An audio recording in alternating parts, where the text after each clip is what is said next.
No niin, Samuli, lyhyesti päivän tulokset, päivän tapahtumat.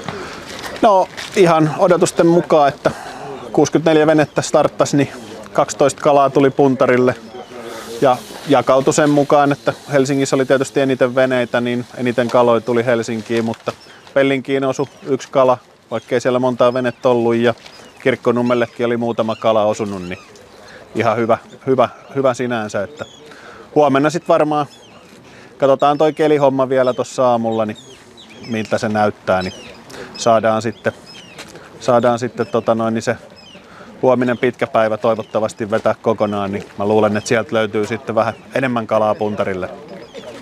Selvä. Entäs tämän päivän isoin kala oli? Se oli 12 kiloa vähän rapiat, niin, ja toinen 10 kala oli kans, että 2 kertaa meni 10 rikki kuitenkin, niin ihan kivasti alkuun, että Kyllä. se on Suomenlahdelta kuitenkaan se 10 kalan saaminen, niin ei ole ihan joka päivästä välttämättä, että ihan hyvä, että löytyy isojakin kaloja.